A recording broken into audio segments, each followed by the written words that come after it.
Hi mommies! So yes, it is, almost 1 o'clock in the morning, and from one breastfeeding mother to another, I thought I'd do this quick shout out video because I know you need some encouragement in your breastfeeding journey.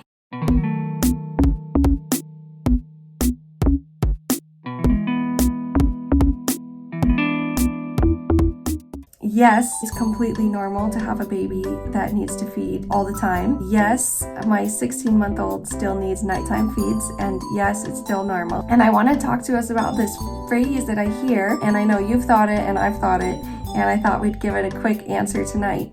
And that is, my baby cries all the time. I must not have enough milk.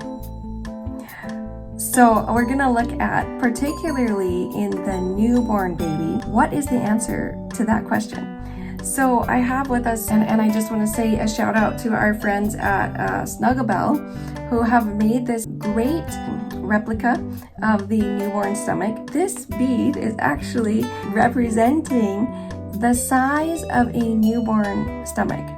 And our friends here in the Philippines, you might say, oh, it's like a calamansi, no? Or limoncito.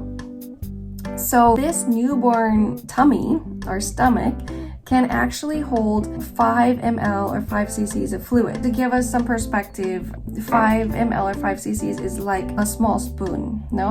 Usa ka kutsara gamay, no? So if I imagine that is my baby's tummy and I'm breastfeeding my baby, this baby's tummy is getting easily filled, but this tummy will be also easily or relatively easily emptied.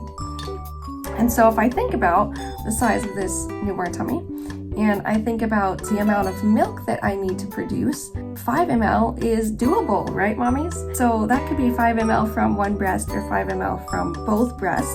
Of course, we encourage you to feed your baby at both breasts every feed so that we actively stimulate the breasts and help produce more milk. Now, newborns in particular, in those first 3 days of life, are getting colostrum milk. And colostrum milk is that very sticky, thick, yellow substance. And this colostrum milk, did you know, actually has live components to it. It's very high in antibodies, it's very high in fat, in protein, and in sugars. And it's just the perfect nutritional component for our newborn babies. And so human babies need human milk, and the body creates this colostrum milk to sustain our newborn. I see some mothers, pumping and pumping on the first day or two of life and feeling very discouraged that there's no milk coming out. You don't need to do that. Your baby actively suckling at the breast can extract and get 5 ml of colostrum. So we might be saying, my baby is crying all the time. My baby's crying every hour. My baby's crying every hour and a half. My baby's crying every 2 hours. Well, let's keep this in mind, our little tummy. Remember that if we have a very small tummy, we're easily full, but we're quickly hungry again. I also want to point out that newborns cry for a various amount of reasons. Aside from hunger, they're adapting to this new environment, they're hearing new sounds, they're seeing and experiencing new stimuli that they've never experienced before, and that sensory adaptation can cause them to cry. They're also experiencing the wetness and the poopiness of diapers. They're experiencing feeling fatigue, feeling sleepy. They're learning how to have their needs met, so by crying and mommy's responding. So crying in a newborn is not necessarily a bad thing, and it's completely considered normal for a baby, a newborn in particular, to cry 2 to 3 hours of time per day. So if we think about the 24-hour period and how often our baby is crying, and we learn ways as mothers and caregivers to soothe our babies. So we cannot overfeed our newborn baby with breast milk. Okay, so breastfed babies cannot be overfed.